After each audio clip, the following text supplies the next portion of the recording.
우리가 말씀을 들을 때 정말 중요한 성도의 태도 중에 하나가 뭐냐면, 이 말씀은 누구를 향한 말씀일까요?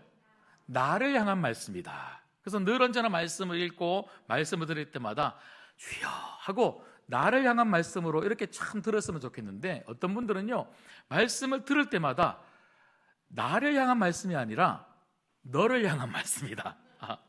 그래서 남편이 자꾸 생각나고, 이 말씀은 오늘 우리 아들이 들었으면 좋겠는데, 오늘 이 말씀은 박 권사님이 들었으면 좋겠는데, 자꾸 다른 사람들이 생각나는 분들이 계시더라고요. 여러분, 오늘 이 말씀은 나를 향한 말씀이에요. 나를 향한 말씀. 여러분, 지난주도 저희가 사도 바울의 이 로마 교회를 향한 서신서, 이 로마서를 가지고 마지막 부분에 사도 바울이 사실 좀 무서운 이야기를 한 거죠. 굉장히 무서운 이야기를 한 겁니다. 어떤 이야기를 했냐면요, 하나님의 진노가 있다, 이 말씀을 했는데, 그 하나님의 진노가 어떤 사람들에게 부어집니까? 바로 귀를 틀어막고는요, 의도적으로 나 예수 안 믿어, 나 하나님 안 믿어 하니까 하나님을 마음에 두기 싫어하는 사람들, 그 사람들의 그 망가뜨려진 삶에 대해서 우리가 지난주에 아주 조목조목 말씀을 읽으면서 살펴봤습니다. 그러니까 그런 사람들에게 하나님의 진노가 이제 임한다, 이 말씀을 우리가 살펴봤는데요, 이런 말씀을 들으니까 어떤 사람들이 있냐면, 저 말씀은 나하고 별로 상관없어. 그 당시에도 그런 사람들이 있더라는 거죠. 특별히 어떤 사람들일까요? 바로 이스라엘 사람들, 유대인들이죠. 특별히 유대인들 중에서도 종교 지도자들, 바리새인들, 서기관들, 이런 사람들입니다. 그러니까 우리는 하나님이 선택한 사람인데 하나님의 진노가 있겠어? 우리는 하나님을 잘 믿는데, 우리는 깨끗한데, 저 이방인들하고 우리는 달라, 이렇게 생각하는 분들이 계시더라는 거죠. 근데 여러분, 사실 오늘 이 말씀은 1차적으로는 그런 이스라엘 사람들이나 로마 교회 성도들에게 이 말씀을 사도 바울이 지금 서신서로 쓰고 있지만, 어떤 의미에서는요, 오늘 이 말씀을 듣고 읽는 우리들에게도 동일하게 사도 바울이 물어보고 있는 것과 같은 거예요. 정말입니까? 정말 잘 살고 있는 거 맞습니까? 당신들은 정말 이 하나님의 진노, 하나님의 심판과 상관없는 그런 완벽한 삶을 정말 살고 계십니까? 자꾸 말씀을 들으면 다른 사람들이 생각나고, 다른 이웃들이 생각나고, 다른 옆에 있는 성도들이 생각나는 나에게 오늘 사도 바울의 이 서신서는 마치 우리들에게 당신은 어떻습니까? 우리 삶에 대해서 물어보고 있는 것과 같다는 거죠. 그래서 저는 오늘 말씀을 통해서 우리의 삶, 행함이죠, 행함. 이 행함과 관련해서 좀 말씀을 살펴보고 나의 삶은 어떠한가, 이 행함이 가지는 의미는 무엇인지를 몇 가지 좀 살펴보려고 합니다. 오늘 말씀 통해서 우리가 살펴봐야 될 첫 번째, 행함과 관련해서 우리가 꼭 기억해야 될 첫 번째는요, 우리의 행함이 다른 사람을 판단하는 기준이 되면 안 된다는 것입니다. 여러분, 신앙생활 잘하면 감사한 거죠. 신앙생활 잘하면요, 감사한 거예요. 예배 잘 드리고 헌금생활 참 잘하고 삶의 자리에서 열심히 하나님 말씀대로 살아가면요, 감사한 거죠. 그런데 그 감사할 일을 가지고 자꾸만 다른 사람들을 비판하고 정죄하고 욕하는 그런 기준으로 삼으면 내가 정말 신앙생활 잘하고 있는 성도가 맞는가? 그렇게 우리가 좀 한번 생각해 볼 필요가 있다는 거죠. 여러분, 오늘 말씀에 오시면요, 사도 바울이 그래서 2장 1절에 이렇게 말씀하고 있습니다. 자, 2장 1절을 같이 한번 읽겠습니다. 시작. 그러므로 남을 판단하는 사람아, 누구를 막론하고 네가 핑계하지 못할 것은 남을 판단하는 것으로 내가 너를 정죄함이니 판단하는 네가 같은 일을 행함이니라. 아멘. 여러분, 사도 바울이 이 1절에 굉장히 길게 쓴 것 같지만 사실은 이 말씀은 굉장히 좀 간단해요. 이 말씀의 의미는요, 내가 다른 사람을 판단할 만큼, 왜 그렇게 살아? 라고 판단할 만큼 나는 잘하고 있는가? 왜 다른 사람들을 판단하는가? 판단하지 말라고 하는 거죠. 판단하지 말라. 여러분, 여기 판단하지 말라는 말은요, 어떤 의미입니까? 보통 판단하지 말라 그러니까 입 다물어야 되겠다. 잘못된 것을 보고 눈 딱 감고 그냥 가만히 있는 것이 판단하지 않는 거다, 이렇게 생각하시는 분들이 계시는데요, 아닙니다. 여러분, 잘못된 것은 잘못됐다라고 이야기해 줘야 되는 거죠. 진리에 어긋나면 그건 진리에 어긋납니다라고 이야기해 주는 게 얼마나 중요한지 몰라요. 그렇게 권면하고 그렇게 이야기해 주는 거 참 중요합니다. 사도 바울은 잘못된 것을 잘못됐다고 말하지 말라고 하는 말도 아니고요, 아무리 엉망진창이라도 그냥 딱 다물고 가만히 있어라, 이런 말이 아닌 거예요. 그럼 판단이라고 하는 이 말의 의미는요, 어떤 의미가 숨어져 있냐면, 여러분, 우리가 보통 판단한다는 것은요, 누가 기준이냐면 내가 기준입니다. 내가 기준이기 때문에 나는 잘한다고 생각하는 거예요. 나는 잘하고 있다, 나는 신앙생활 깨끗하게 하고 있다, 믿음생활 참 열심히 잘하고 있기 때문에 다른 사람들을 보면요, 나와 비교해서, 여기서 중요한 단어가 비교입니다. 나와 비교해서 다른 사람들은 못한다고 생각하니까요, 자꾸 다른 사람들에 대해서 이렇다 저렇다 말을 하고, 당신은 왜 이렇게 신앙생활 하느냐, 교회에서 왜 이렇게 행동하느냐 하고 자꾸 비난하고 욕하더라는 거죠. 그래서 사도 바울은요, 판단하지 말라고 하는 것은 나와 비교하면서 내가 우쭐해져서 다른 사람에 대해서 비난하거나 다른 사람을 욕하지 말라는 거예요. 나는 높이고 다른 사람을 내리고 낮추는 그런 모습은 별로 좋지 않다고 이야기를 하는 거죠. 여러분, 사람들의 공통적인 특징이 있습니다. 그 공통적인 특징은 뭐냐면요, 우리는 우리 마음 안에 어떤 마음이냐면 나는 괜찮다라고 하는 자기 중심성이 있어요. 오죽하면 세상이 누구 중심으로 돌아갑니까? 내 중심으로, 나 중심으로 돌아간다고 하는 그런 말이 있을 정도로 내가 하면 괜찮고 남이 하면 잘못된 거예요. 희한하죠. 같은 건데 나는 괜찮은데 그 사람은 잘못된 것처럼 보이는 거예요. 여러분, 사실은 내가 누군가를 엄청 비난하고 다른 사람들의 잘못이 자꾸 보인다는 말은요, 내가 그 사람하고 똑같기 때문에 그래요. 이상하게 나와 같은 모습을 가지고 같은 행동을 하면요, 그게 그렇게 잘 보여요. 여러분, 자꾸 내가 누군가의 어떤 부분을 지적하고 자꾸 뭐라고 이렇게 이야기를 한다면요, 여러분, 이렇게 생각하면 딱 맞습니다. 나도 그렇게 살고 있는데. 그런데 우리는 어떻게 합니까? 나는 그렇지 않고 너만 그렇다고 생각하는 거예요. 그러니까 자꾸 비난하고 판단하고 정죄하죠. 여러분, 우리도 그런 말을 많이 쓰는데요, 50보 100보, 50보 100보. 여러분, 우리끼리는 50보 100보가 굉장히 큰 차이가 있는 것처럼 생각하죠. 나는 이만큼 잘하고 있고, 나는 이만큼 열심히 하고 있고, 나는 이렇게 좋은 성도고 좋은 목사고 좋은 중직자고 이렇게 생각하는데, 그러면서 다른 사람은요, 저 뒤에 있는 것처럼 저렇게 해서 무슨 집사야, 저렇게 해서 무슨 권사님이야 하고 우리는 그렇게 판단하고 있는데, 하나님 앞에 딱 서면요, 50보나 100보나 그놈이다. 다 똑같다. 이 말 다 똑같다. 오죽하면 예수님 또 뭐라고 말씀하십니까? 남의 눈에 무엇을 보고요? 남의 눈에 티끌은 보면서 내 눈에 들보는 보지 못한다.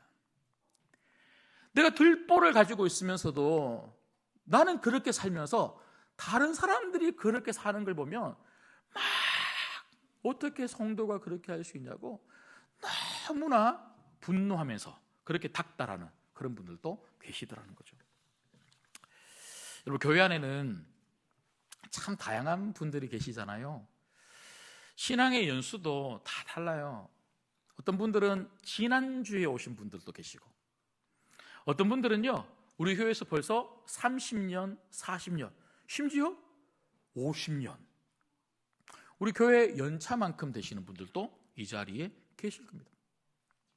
직분도 다 달라요. 성도님이 계신가 하면 중직이라고 하는 그런 이름으로 집사님, 권사님, 장로님들도 계시고 저 같은 목사도 이 자리에 있습니다. 그런가 하면요, 신앙이 영적으로 어른들도 분명히 계시지만 우리 교회 안에는요, 영적으로 어린 분들도 분명히 계십니다. 마치 초등학교 1학년과 같은 신앙을 가진 분들도 계십니다. 그런데 내가 어른이라고 그 초등학교 1학년 아직은 배워가잖아요. 아직은 알아가잖아요. 아직은 잘하고 있는데 내가 가지고 있는 수준을 가지고 왜 당신은 그렇게 하지 못해? 하고 자꾸 비난하면 그 어린아이가 주눅이 들어서 신앙생활 하겠습니까? 사실은 그렇게 자꾸 비난한다는 것은요, 나도 어쩌면 어른은 아닐 수 있다는 거죠. 어린은 아닐 수 있다. 여러분, 교회는 자꾸 비난하고 자꾸 비판하고 자꾸 판단하면서 자꾸 정죄하면 사람이 길러지지가 않습니다. 주눅이 들어서 자라지 못하는 거예요. 도망가고 싶죠. 그게 자꾸 위축되는 거죠. 위축되는 거. 최근에 우리 교단의 일은 아니지만 어떤 아주 유명한 목사님이시죠. 방송에도 많이 나오셨는데 이 목사님이 그렇게 욕을 찰지게 하시더라고요. 그래서 한 언론사에서 그 목사님 그 욕하는 거 예전부터 수십 년 전부터 부교육자들에게 그렇게 욕을 많이 했다. 그럼 뭐 목사님 마음이야 부교육자들 좀 목회 잘 가르쳐 주려고 뭐 그렇게 했다 치더라도 제가 들어보니까 여러분 들어보셨습니까? 예, 안 들어보셨으면 굳이 찾지 마십시오. 뭐. 예, 찾지 마시고 그렇게 막 욕을 하고 뭐 그리고 이 멍청이야 그렇게 하기도 하고 그렇게 해서 목회가 되겠어 하고 막 이렇게 하는데 자기 눈에 볼 때는 그 어린 부교육자들이 얼마나 이렇게 못하는 것처럼 보이겠습니까? 제가 이제 그걸 딱 듣고는 제가 이제 사역의 복귀에서는요 우리 교육자들 이렇게 만나면 이제 복귀하고 이제 본격적으로 또 다시 이제 사역을 이제 하려고 이런 보고도 받고 저런 기획서도 받고 이렇게 하는데 제가 이제 좀 보여도 우리 부교육자들이 또 녹취해서 터뜨릴까봐 농담이고요. 그래서 제가 웃으면서 이야기했어요. 당신들이 녹취하면 안 되기 때문에 내가 앞으로 착하게 살겠다고. 그래서 제가 이렇게 이거 이렇게 고치면 되고 괜찮다고 뭐 이게 그냥 이렇게 하면 되고 주보 2면에는 이런 내용으로 싣고 4면은 이렇게 하고 막 제가 가르쳐 주니까 이 눈빛이 아프고 난 다음에 좀 변했네 뭐 이렇게 이런 눈빛인데 그냥 제가 요즘 사실 뭐 아프고 나서 변한 것보다 말씀을 좀 준비하고 읽다가 보니까요 너무 빡빡하게 안 해도 되겠더라고요. 제가 사실 사역적으로 들어오면 제 스스로에게도 엄청 빡빡합니다. 제 스스로에게도. 그러니까 제 스스로에게도 엄청 빡빡하니까 사실 교육자들도 굉장히 또 저와 같이 함께 하는 게 제가 쉬운 사람은 분명히 아니었을 것 같아요. 그런데 내가 너무 빡빡하게 안 해도 되겠구나. 여러분 우리가 남을 판단한다는 말은요 남한테 너무 빡빡한 거예요. 빡빡한 거. 복음은 우리를 빡빡하게 만들지 않습니다. 굉장히 부드럽게 만들고요 굉장히 포용하도록 만드는 거예요. 판단이 많은 사람들은요 얼마나 빡빡한지 몰라요. 다른 사람들을 품어줄 줄 몰라요. 노력하지 않습니다. 이해하지 않습니다. 다른 사람들을 이해해 보려고 하지 않고요 자꾸 내가 가지고 있는 생각을 가지고 이해시키려고 하고 설득시키려고 하는 거예요. 여러분 오늘 이 말씀을 듣는 우리들 그동안 많이 우리가 빡빡했는데 좀 내 옆에 있는 사람들에게 가족들에게 심지어 나에게도 우리 하나님 우리한테 빡빡하지 않으셨거든요. 우리 하나님은 한없이 너그러우시고 우리를 이해해 주시고 용서하신 분이시잖아요. 그래서 예수님 오신 겁니다. 이게 바로 복음입니다. 복음. 이 복음을 정말 우리가 만나고 이 복음 앞에 우리가 서 있다면 우리 다른 사람들을 판단하는 사람들이 아니라 다른 사람들을 세워주고 도와줄 수 있는, 부족하면 도움은 되는 거잖아요. 그런 우리들이 되면 좋겠습니다. 그런가 하면 두 번째는요, 자, 오늘 말씀을 통해서 우리가 볼 수 있는 두 번째는 하나님의 은혜를 나의 행함 때문으로 착각하지 말아야 한다는 것입니다. 착각하지 말아야 됩니다. 여러분, 내가 잘나서 내가 열심히 하니까, 내가 뭔가 신앙적으로 열심히 최선을 다해서 잘하니까 하나님이 이렇게 많은 것을 주셨다, 이렇게 생각하시면 여러분 착각입니다. 착각입니다. 너무 당당하게 하나님 나 이렇게 잘했으니까 받을 권리 있는 거 아닙니까? 권리 있는 거 아닙니까? 마치 내가 지금 누리고 있는 이 하나님의 은혜를 내가 당연히 받아도 될 권리처럼 그렇게 생각하고 있다면 착각일 뿐만 아니라 그건 교만인 거예요. 교만인 거예요. 여러분, 정말 사도 바울이 오늘 이 말씀을 통해서 우리에게 던지는 질문처럼 내가 그 권리를 주장할 정도로 괜찮은 사람 맞습니까?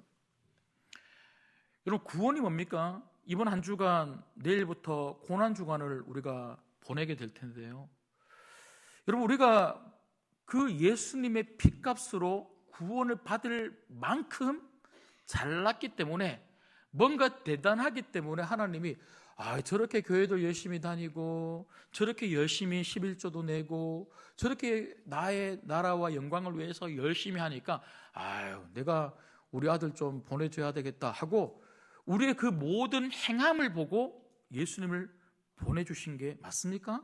아니지 않습니까? 형편없으니까 보내주신 거예요.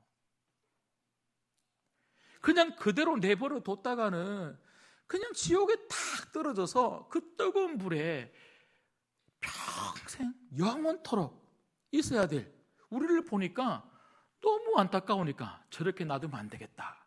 형편없는 우리 때문에 예수님 보내주셨고, 그 예수님의 십자가의 공로, 그 주님의 행함 때문에 우리가 구원을 받은 줄 믿습니다. 나의 행함이 아니라는 거죠. 우리가 얼마나 큰 죄인인지 모른다는 거죠. 복음 앞에 서면 내가 얼마나 소망이 없는, 복음이 아니고는 안 되는 사람이구나, 이걸 깨닫게 되는 거죠. 여러분, 오죽하면 세상에는 두 부류의 사람밖에 없다 그러죠. 들킨 죄인과 들키지 않은 죄인. 여기 우리는 아직 안 들켜서 여기 있는 거예요. 다 죄인인 거죠.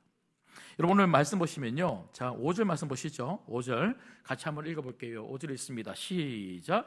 내 고집과 회개하지 아니한 마음을 따라 진노의 날, 곧 하나님의 의로우신 심판이 나타나는 그날에 임할 진노를 내게 쌓는도다. 그날에 임할 진노를 쌓는도다. 여러분, 이 말씀은 세상 사람들에게 주고 있는 말씀이 아닙니다. 아닙니다.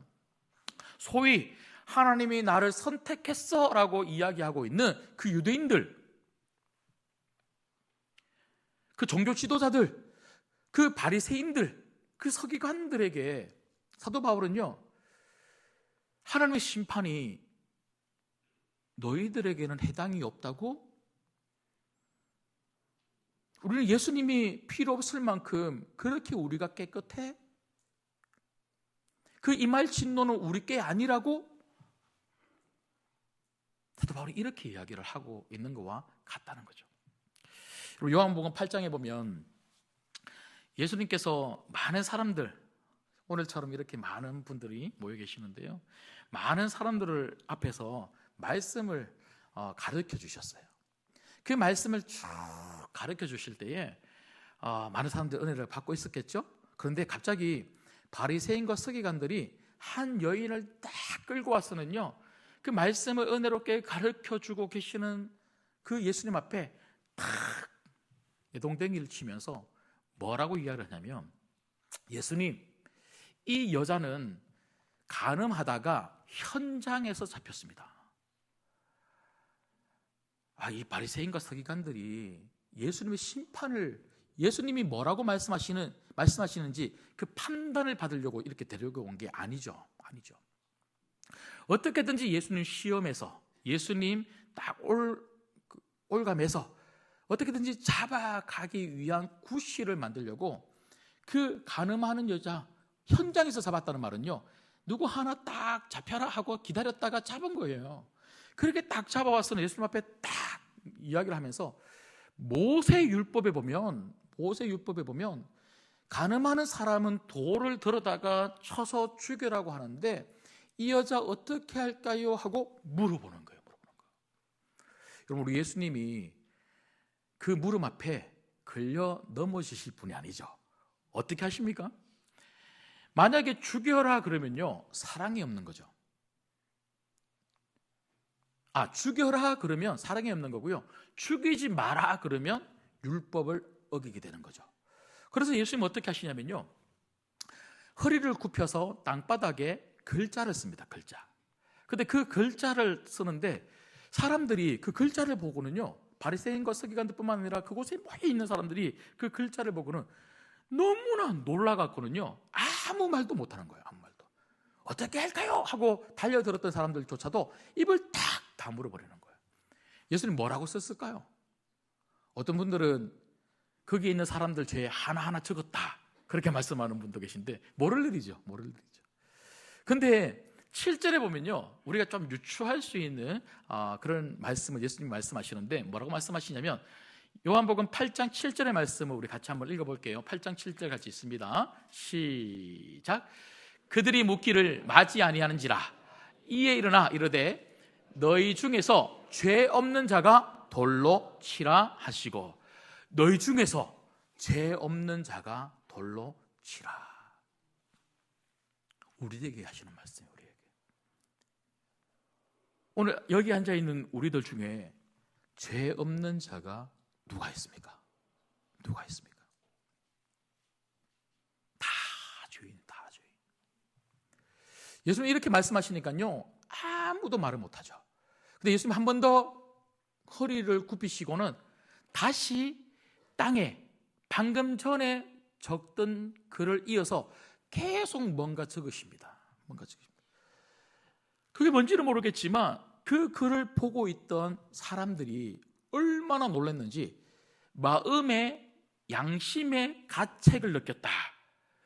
그러고 보니까요, 알 길은 없지만 진짜 사람들의 죄를 하나하나 적으신 것 같기도 해요. 그러니까 양심의 가책을 모든 사람들이 느끼면서 어떻게 했냐면요, 그 자리에는 많은 사람들이 있었는데 어린아이들도 있었고 여자도 있었고 젊은이도 있었고 노인도 있었고 참 다양한 사람이 있었는데, 젊은이나 노인들이나 한 사람 한 사람이 한 명씩 도망갔다. 집으로 다 가버리더래요. 왜? 나도 죄인이니까. 여러분, 여기 우리 안에 죄인 아닌 사람이 누가 있습니까? 사도 바울은 우리 보고 물어보는 거예요. 죄인 아닌 사람 누가 있는가? 그렇게 깨끗하다고 이야기하고 있는 내가, 그렇게 믿음 생활 잘하고 있다고 이야기하는 내가, 그래서 다른 사람 판단하는 내가 정말 예수님 앞에 딱 서면 저 정말 잘 살았습니다 하고 당당하게 고개를 들 수 있는 사람 있는가? 이렇게 물어보는 거죠. 그래서 4절 말씀해 보면요, 사도 바울이 이렇게 이야기합니다. 우리 4절 말씀을 같이 한번 읽어볼게요. 4절 읽습니다. 시작. 혹 내가 하나님의 인자하심이 너를 인도하여 회개하게 하심을 알지 못하여 그의 인자하심과 용납하심과 같이 참으심이 풍성함을 멸시하느냐. 아멘. 여러분, 이게 무슨 말이냐면요, 하나님이 얼마나 많이 참아주시고 얼마나 많이 우리를 이해해 주시고 얼마나 많이 우리를 용서해 주시면서 우리에게 그래도 지금 얼마나 많은 은혜를 베풀어 주고 계시다는 거예요.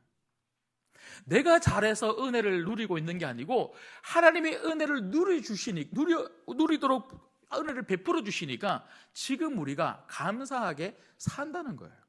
그런데 그렇게 은혜를 베풀어 주시고 지금 우리가 누리도록, 많은 것들을 누리도록 해주시는 이유가 뭐라고요? 회개하기를 기다리고 계신다.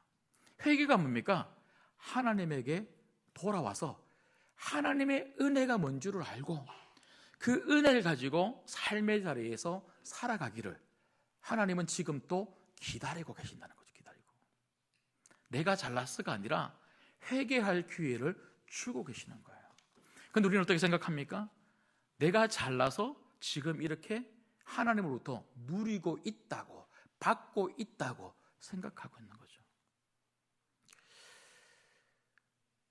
얼마 전에 소파에 앉아서 TV를 좀 보고 있는데요, 저희 둘째가 옆에 와서 같이 보고 있었나 봐요. 그 내용이 뭐냐면 한 아버지가 이 아이들을 조금 이렇게 늦게 낳았어요. 그 아이들을 늦게 낳았는데 그 아이들하고 놀아주는 게 얼마나 힘들겠어요. 그런데 놀이공원에서 그 아이들하고 막 신나게 놀아주는데 막 그 아버지가 막 그래도 깔깔깔깔 웃으면서 아이들하고 놀아주고, 그리고 농구공 가지고 같이 농구해주고, 그러니까 애들이 막 좋다고 그렇게 하는 프로인데, 제가 그걸 이제 보고 있는데 저희 둘째가 옆에서 보고 있더니 저보고 뭐라 그러냐면, 아빠는 왜 우리들한테 저런 추억을 안 남겨줬어 그래요. 사람을 꼼짝하지 못하게 하네. 그래서 제가 그 말을 딱 듣는데 너무 미안하더라고요. 아빠는 왜 우리한테 저런 추억을 안 남겨줬어? 눈을 감았다가 눈을 딱 뜨니까요, 애들이 벌써 다 커 있더라고요. 참 우리 애들이 잘 컸거든요. 참 착합니다, 애들이. 제가 생각해도 우리 애들이지만 너무 착해요. 너무 착하고. 공부할 때 공부하라는 소리 해본 적이 없어요. 알아서 공부하니까. 재수 없으시죠? 아침에 깨워본 적도 없어요. 알아서 일어나서 저것끼리 씻고 밥 먹고 학교 갔다가 또 오면 또 공부하러 갔다가 너무 잘 컸어요. 너무 잘 컸어요. 항상 감사하죠. 그래서 항상 감사하다 그렇게 생각했는데, 그런데 아빠 왜 우리한테 저런 추억 안 남겨줬어 그러는데 가만히 생각해 보니까요, 너무 미안하더라고요. 그리고 내가 해준 게 별로 없더라고요. 하나님의 은혜더라고요. 나는 한 게 별로 없는데 하나님의 은혜를 주시니까 그래도 우리 가정이 이렇게 잘 되고 우리 애들이 저렇게 잘 크고, 목회도 똑같지 않습니까? 내가 뭘 해서 우리 신광교회가 이렇게 온 게 아니고요, 나는 한 게 없는데 우리 교회가 이렇게 은혜롭게 잘 되는 이유는 하나님의 은혜를 주시니까 그렇게 잘 되더라고요. 우리도 그렇지 않습니까? 우리가 잘해서 내가 뭔가 막 엄청 열심히 해서 우리 가족들에게 미안한 게 하나도 없어서 우리 가정이 잘 되고, 교회에서도 내가 부족한 게 하나도 없이 열심히 하니까 우리 교회가 잘 되고, 이런 게 아니지 않습니까? 늘 하나님 앞에 죄송하고, 하나님에 딱 쓰면요, 가족을 생각해도 미안하고, 옆에 있는 성도들을 생각해도 미안하고, 늘 미안한 게 투성이고, 더 죄송한 건 하나님이죠. 하나님이 이렇게 은혜를 베풀어 주시고 늘 채워주시는데 늘 부족한 것 투성이인 내 자신을 발견하게 되는 거죠. 그때 뭐 하게 됩니까? 물론 감사도 하게 되겠지만 회개하게 되는 거죠. 회개. 여러분, 진짜 복음은 우리로 회개하게 합니다.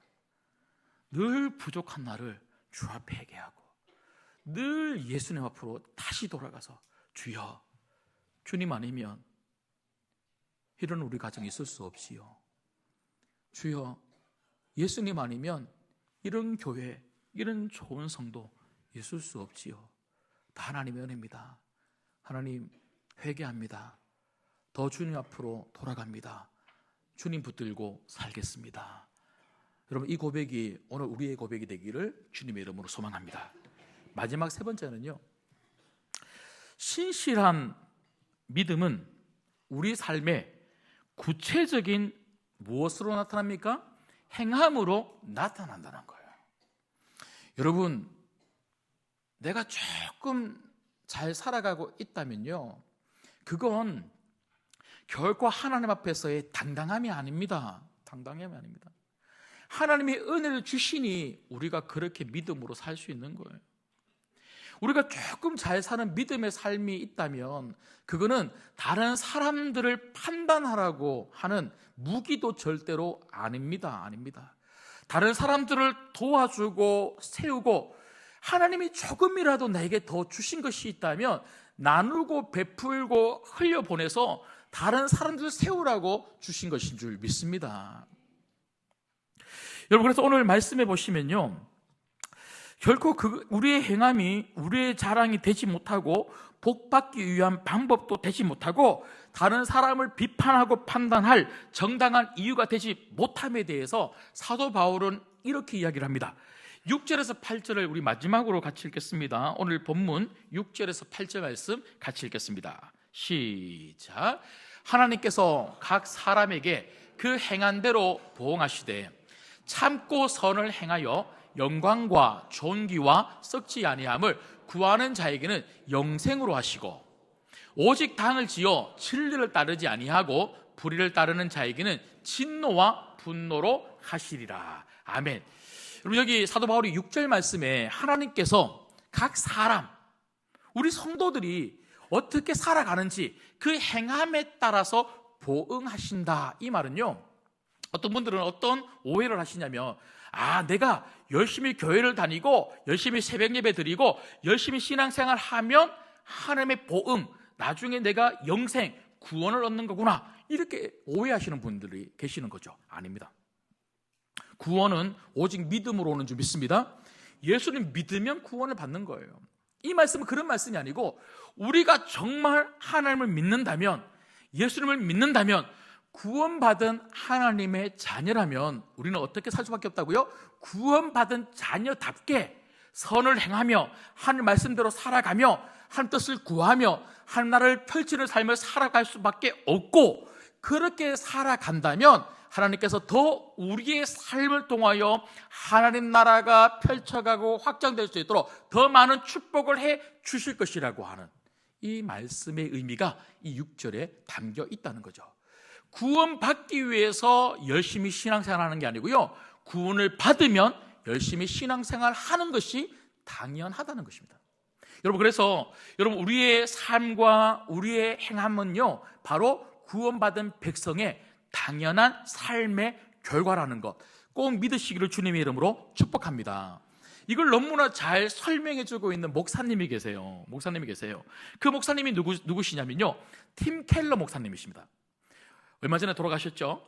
이 팀 켈러 목사님이 로마서 강해 설교집에서, 제가 이번에 설교 준비를 하면서 여러 분의 목사님의 설교집이라든지 제가 주석도 살펴보고 있는데요, 이 팀 켈러 목사님이 로마서 강해 설교집에서 오늘 저희가 방금 읽었던 로마서 2장 7절 8절을 어떻게 설명하고 있냐면요, 여러분 7절부터 먼저 보시면 7절 말씀에 두 가지가 있는데, 먼저 첫 번째는요, 참고 선을 행한다라고 하는 이 단어를, 그러니까 팀 켈러 목사님이 이걸 문법적으로 아니면 주석적으로 의미적으로 굉장히 잘 설명해 놓았는데, 이 단어의 의미는 어떤 의미를 가지고 있냐면 지속적이고 꾸준한 성도의 경건한 삶을 의미한다는 거예요.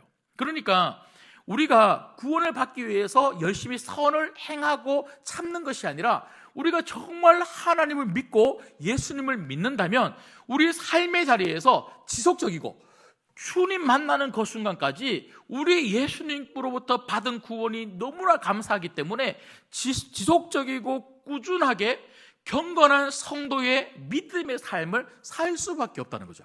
그러니까 또 한 가지는요, 7절 말씀에 다시 보시면 영광과 존귀와 썩지 아니함을 구한다, 이렇게 되어 있죠.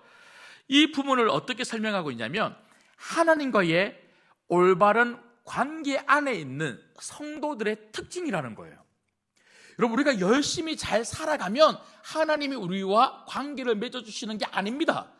하나님과 관계를 맺으면, 예수 그리스도로 말미암아 하나님과 내가 관계를 맺으면 하나님은 우리의 아버지가 되시고 내가 하나님의 자녀가 되면 이 관계 속에서 우리는 어떤 삶을 살 수밖에 없습니까? 성도의 삶을 살 수밖에 없는데, 그 성도의 삶이 뭡니까? 하나님의 영광이고 하나님께 존귀를 올려드리고 이 땅에 썩어질 것이 아니라 영원한 하나님 나라를 바라보며 영원한 것들을 추구하는 성도의 삶을 당연하게 살 수밖에 없다는 것이죠. 이것을 믿으시기를 주님의 이름으로 축복합니다. 뭔가 얻으려고, 구원을 얻으려고 잘 살아가는 것이 아니라 뭡니까? 예수님을 믿으면 당연한 결과로 잘 살 수밖에 없다는 거예요. 그런가 하면 8절 말씀해 보면 팀켈러 목사님이 이 반대의 이야기도 하시는 거예요. 우리가 예수님을 안 믿으면 당연히 예수 안 믿음의 결과의 삶이 나을 수밖에 없고, 안 믿음의 결과의 삶은요, 우리 공동체를 파괴시키고 이 사회를 파괴시키고 우리 가정을 파괴시킬 수밖에 없다는 거죠. 여러분, 그게 뭡니까? 8절 말씀 보면요, 역시나 사도 바울은 두 가지를 이야기하고 있고 팀켈러 목사님은 그 두 가지를 이렇게 설명하고 있습니다. 첫 번째는요, 당을 짓는다는 거죠. 예수 안 믿으면 당을 짓는데요. 당을 짓는다는 것은 같은 의견을 가지고 있는 사람들끼리 모인다, 이런 의미가 아니고요, 내가 왕이다, 하나님과 나를 분리시켜 놓고, 하나님, 나는 하나님 안 믿어요, 예수님 안 믿어요, 예수님이 내 왕, 내 주인이 아닙니다, 내 인생은 내가 주인이고 내가 왕입니다, 이렇게 생각한다는 거예요. 그러니까 자기 멋대로 살 수밖에 없고 죄 짓는 겁니다. 그런가 하면요, 두 번째는 진리를 따르지 아니하고 불의를 따른다. 여러분, 당연히 하나님이 진리시죠? 하나님이 없으니 그 하나님 되시는 그 진리에 귀를 기울이지 않고 그 뜻이 궁금하지 않으니 어떻게 살아갑니까? 불의를 따르며 마음껏 사람들 관계 속에서 죄 지으면서 살 수밖에 없다는 거죠. 여러분, 제가 짧게 말씀을 드렸는데 이걸 통해서 우리가 확인할 수 있는 게 뭡니까? 결국은요, 예수님 믿으면 예수님 믿는 사람만큼 살 수밖에 없다는 거예요. 이건 노력이 아니라 결과입니다. 자연스러운 거고요, 당연한 거예요. 진실한 믿음은 진실한 삶을, 정말 경건한 믿음은 경건한 행동을 가질 수밖에 없다는 거죠. 우리가 믿음이 없으면 믿음의 삶이 나오지 않는 겁니다. 여러분, 예수님도 뭐라고 말씀하셨습니까? 내가 열매로 그를 알리라. 포도나무는 포도 열매를 맺습니다. 우리 안에 포도나무 되시는 예수님이 살아계십니다. 그러면 우리는 그 예수의 열매가, 예수님 닮은 성품의 열매가 우리 삶 가운데 주렁주렁 열리고 나타나야 될 줄 믿습니다. 그 열매는 보이는 거예요. 그래서 이 열매를 통해서 성도들에게 은혜를 끼치고, 가족들에게 은혜를 끼치고, 주변 많은 사람들에게 은혜를 끼치는 것입니다. 말씀을 읽겠습니다. 행함은 굉장히 중요합니다. 하지만 그 행함이 결코 나에게 당당함이 되지 않습니다. 늘 하나님 앞에 서면 늘 부족한 거죠. 그래서 복음이 필요한 겁니다. 여기 있는 우리 중에 복음이 필요 없는 사람은 아무도 없습니다. 매일매일마다 우리는 그 복음 앞에 서서 그 복음을 가지고 연약한 사람 품어줘야 됩니다. 너무 빡빡하게 살지 마십시오. 품어주고, 부족하면 기도해주고, 좀 당겨주고, 이끌어주고, 세워주고. 그래서 좋은 믿음의 사람들 때문에 우리 신광교회는요, 믿음의 사람들이 많이 생겼으면 좋겠습니다. 그런 믿음의 우리들 때문에, 순결한 성도들의 삶 때문에 우리 가정이 바뀌었으면 좋겠고요, 우리 인천과 대한민국과 열방이 바뀌었으면 좋겠습니다. 그렇게 쓰임받는 복음의 사람들 되시기를 주님의 이름으로 소망합니다.